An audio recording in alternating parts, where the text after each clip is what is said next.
تو آج جو کام وہابیوں کا تھا وہ اپنے آپ کو سنی کہلانے والے مولوی کر رہے ہیں. بات یہی ہے کہ علماء سے دوری ہے. اور یہ خالی اس کے اندر نہیں, میں تو اکثر وہ بھی کہتا ہوں, سرکار مفتی عالمین رضی اللہ عنہ کا شعر, سنگ درے جانا پر کرتا ہوں جبھی سائیں, سجدہ نہ سمجھ نجدی. سرکار مفتی عالمین فرمانا سجدہ سمجھنا نجدی کا کام تھا, تو آج وہ سنی سجدہ سمجھا ہوا. بہرحال وہ ایک الگ موضوع ہے, وہ تفصیلی موضوع کبھی ہوگا وقت انشاءاللہ اس پر کلام بھی کریں گے. تو اپنے لیے تو یہ ہے کہ تیرے غلاموں کا نقش قدم ہے راہ خدا, وہ کیا بہک سکے جو یہ سراغ لے کے چلے. اپنے اپنے اکابر اعظام کے طریقے کے اوپر عامل ہے, وہی طریقہ نجات ہے, وہی طریقہ ہے. ہمیں نئی دلیل چاہیے, تو دلیل آپ حضرات کے لیے میں نے بیان کر دی. اپنے لیے تو اتنی دلیل کافی کہ ہمارے بزرگان دین نے جس طریقے پر عمل کیا ہم بھی اسی طریقے پر عامل ہیں. اس لیے کہ میں ایک بات ضمنی طور پر علمی بتا دوں, حضرت سیدنا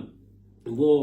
کتاب فقہ حنفی کی معتبر ہدایہ کے اندر ذکر کیا گیا ہے کہ کبوتر اور غالباً گوریا کا بھی ذکر ہے کہ اس کی بیٹ پاک ہے. ہدایہ کے اندر ذکر کیا, اس کو پر پھر انہوں نے تفصیل کری. صاحب ہدایہ کا دعویٰ قرآن و حدیث سے مسئلے کو ثابت کرتے ہیں, پھر دلیل نقلی کے علاوہ دلیل عقلی سے بھی ثابت کرتے ہیں. تو اس کے اندر ہدایہ کے اندر حضرت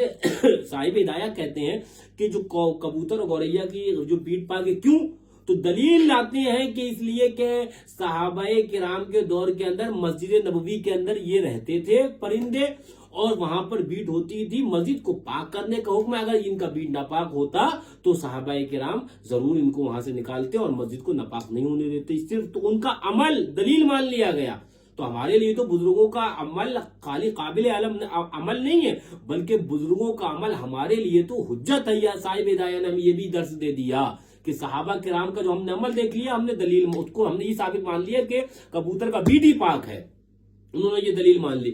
تو اپنے لیے یہی کہ جو بزرگان دین نے جو ہمیں راستہ دیا, یا جو اس راستے پر وہ عامل تھے, ہم اس راستے پر چل رہے ہیں. وہ جو اعلیٰ حضرت نے فرمایا یا رسول اللہ علیہ الصلوۃ والسلام, تیرے غلاموں کا نقش قدم ہے راہ خدا, وہ کیا بہک سکے جو یہ سراغ لے کے چلے. جو یہ سراغ لے کے چلے گا وہ نہیں بہکے گا, اور جو اس سراغ سے ہٹے گا اور اپنی عقل لگائے گا تو چونکہ یوں ہے تو چونکہ یوں ہے, تو وہ 22 نہیں ہے تو 24 نہیں ہے تو وہ 15 ہے, تو جو یہ کہے گا تو ایک یہی نہیں, وہ ہر جگہ بہکے گا. اور اہل سنت کو وہ فتنوں فساد میں بھی ڈال دے گا, اور خود بھی بہکے گا اور دوسروں کو بھی بہکائے گا. اللہ تعالیٰ ایسے فتین اور ایسے فتنہ پردار لوگوں سے ہمیں محفوظ فرمائے. بزرگان دین کی فاتح اور ان کے آداب اور ان کے بتائے ہوئے طریقے پر عمل کرنے کی توفیق عطا فرمائے. 22 رجب کو جو ہمارے بزرگان دین کا معمول تھا, اسی پر حضرت امام جعفر صادق رضی اللہ تعالیٰ عنہ کی فاتحہ دلانا چاہیے. اسی پر دلاؤ اور امام جعفر صادق رضی اللہ تعالیٰ عنہ کے فیوز و برکات حاصل